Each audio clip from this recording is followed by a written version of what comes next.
Hi everyone, Joe here again at Ultimate Fitness. Thanks for tuning into the video. This is part 3 of our 5-part mini-series on our flexibility focus coming out of lockdown to ensure that you don't break down as you start to get back into higher volume training, be it in the gym, out running, or on pitch, okay, getting back into GA and rugby, okay? Like I said, this is part 3, doesn't matter if you haven't already done part 1, part 2, 5 different videos, about 10 minutes a piece. You can do them all together, you can do them separately, you can do them in the morning, you can do them in the evening, you can do them as part of your training, keeping them nice and short so that you can slot them in when you've got the spare time, and getting 2 or 3 of these done throughout the week as part of your training or as part of your recovery.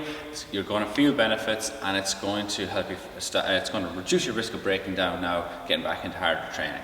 Okay, so just going to jump straight down onto the floor and get stuck into this. This is a little bit lower back and hip focus. Okay, you don't need any equipment, all you need is a bit of space. So we're going to jump straight down into a straddle position. Okay, and you're not going to overforce the position. Okay, so don't go beyond your comfort zone with your straddle. Go as wide as is comfortable. Make sure you're happy enough, and we're going to start off with 30 reps reaching out in front, 30 reps reaching out the left, 30 reps reaching out the right. Okay, so I'm going to try and get my chest and my face as close to the ground as possible. I'm going to push my hands as far away as I can on the ground. I'm going to do my 30 out the front, and I'm going to go either side, and we move on. So this is going to take a couple of minutes. Okay, you're going to be very tight starting out. And as you get into it, you'll find yourself getting closer to the ground. So that's me at about 10.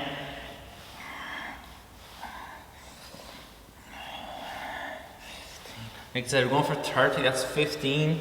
Just breathing nice and steady. Trying to be aware of how far you're reaching, and get a little bit further as you go.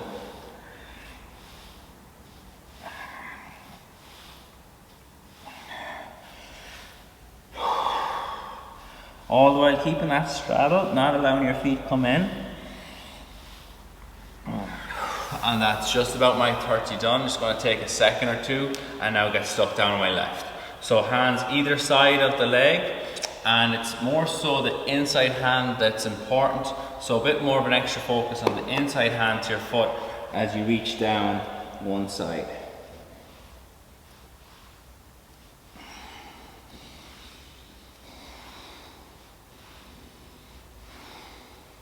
Again, I'm letting my head and chest sink down as low as possible. Rubbing those hands as far away as I can on the floor.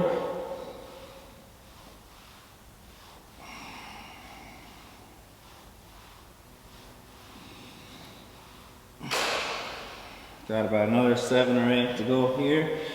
Feeling this working into my lower back now and my hamstring.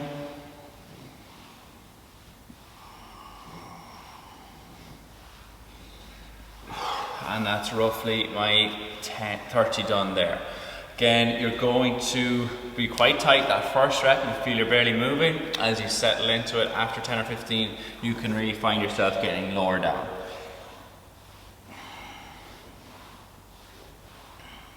Again, both hands rubbing as far away as possible. It's the inside hand that's just a little bit more important.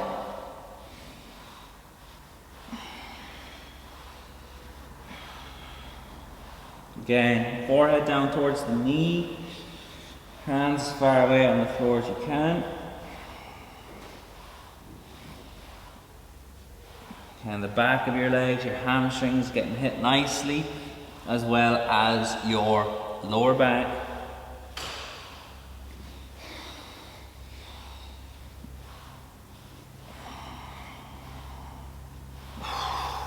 Again, that's about my 30 done there on that side. So I'm going to bring my feet together here now. Okay, moving on. Again, throughout all of these, just aware of your breathing, that you're not holding your breath, okay, getting too uptight. Trying to stay as relaxed as possible, nice, deep, slow, relaxed breathing. It's going to help you unwind. You're going to get a better stretch as you go. Okay, so tucking in as tight as possible here with your heels and just shimmying around on your bum a little bit to make sure you're comfortable. I'm going to reach up and across as far as I can, looking at the hand as I go. I'm actually going to hold up there for about a second, and we're going for 30 reps. Okay, so that's 15 each side. It's me on about 5 there now. So just take your time working your way through these. You're turning your body. You're going to feel the pull down in your lower back, but also with the reaching here, you're opening up your chest and shoulders just a little bit. Again, just being aware that you're not getting too uptight. You're trying to keep your breathing nice and relaxed. Each rep, trying to get that a little bit further behind.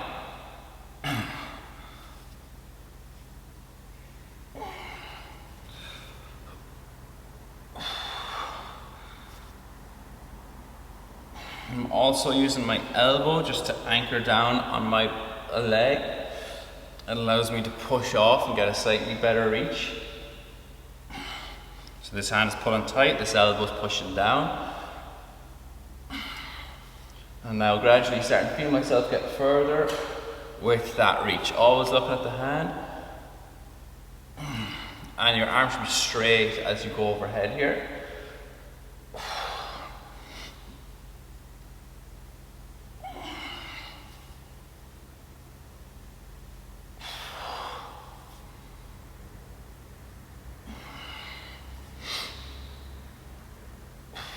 So I got about 10 more to go. Just readjusting at any time. If you feel yourself moving to the side or just getting uncomfortable, just readjusting anytime you want.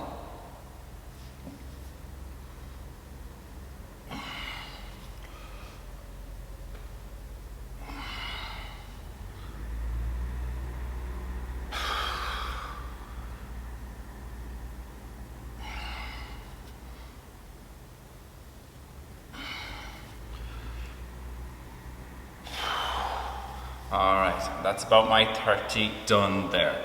So if you're still going, take your time. If you need to pause the video while you finish those off, that's no problem.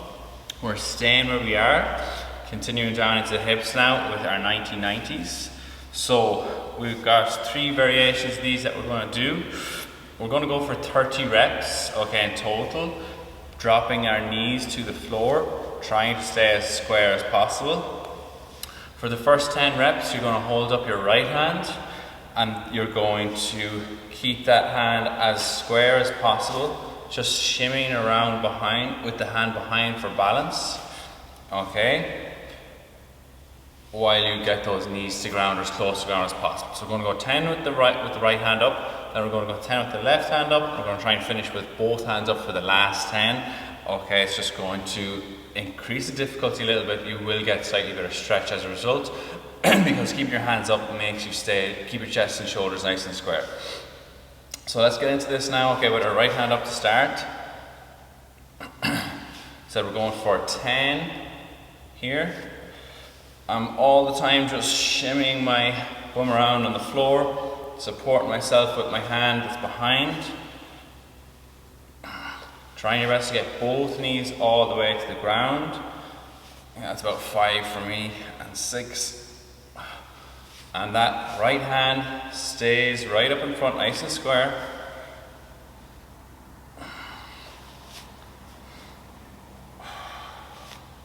And you can see I'm almost lifting myself up just a tiny bit as I move to stop myself from moving excessively forward and back. So that's my 10 with my right hand up. Just going to swap my hand now for my left. Again, just a little shimmy around every rep to stop yourself from creeping forward or creeping back.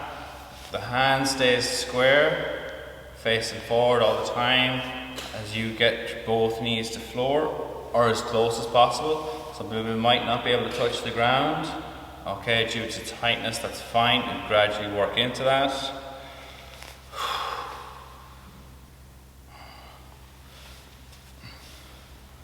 So everything around our hip capsule is getting stretched nicely here. Hip flexors and glutes. And try to stay pretty upright, okay, with your chest. Try not to sit back too far. The more upright you are, the harder it'll be, and you'll see that now when we go with both hands to finish off.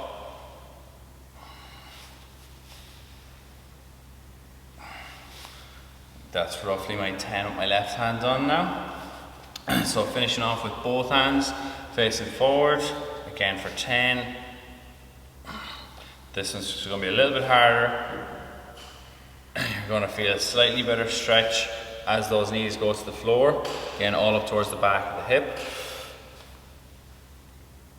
But because you don't have that hand on the ground behind you for support, you might find it a little bit harder to stay in the one position. So if you're shimmying slightly forward or back, just pause for a second and readjust before you continue on with your reps. Again, as you go to the ground, try and stay square. Try not to let your body turn like so. You won't get as good a stretch. You're staying nice and square, facing forward.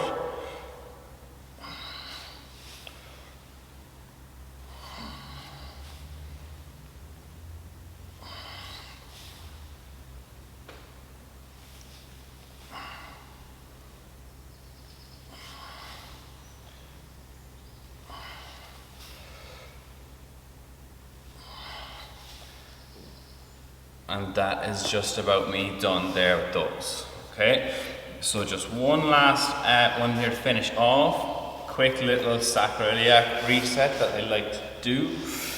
You are going to lie back, just crunch up. Your stomach should be nice and tight here. Your upper back and shoulders are off the ground, so I can't get my hands in underneath my back.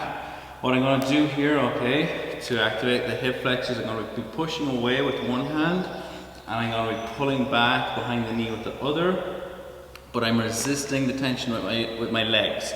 So I'm trying not to let myself push or pull as hard as possible.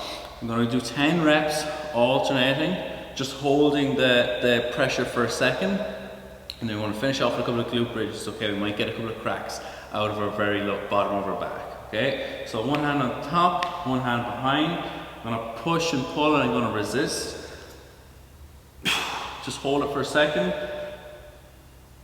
That's 2, 3, 4. All the time squeezing my core.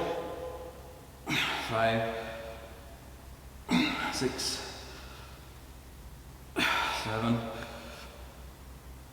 8, 9, 10. Okay.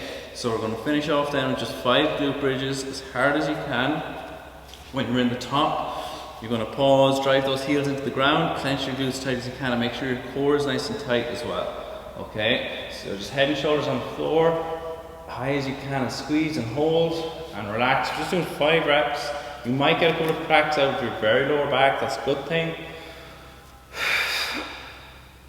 And I am pausing at the top to make sure that my core is tight as well.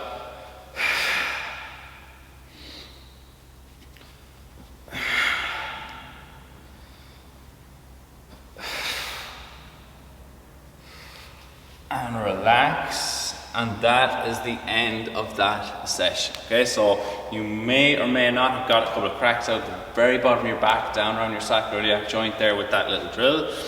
If you did, that's a good thing, don't be worried about it. If not, you might have needed a reset as bad, so don't panic. But that's a nice little drill there for morning and evening. Anyone that might particularly struggle with hips or lower back tension or pain, okay?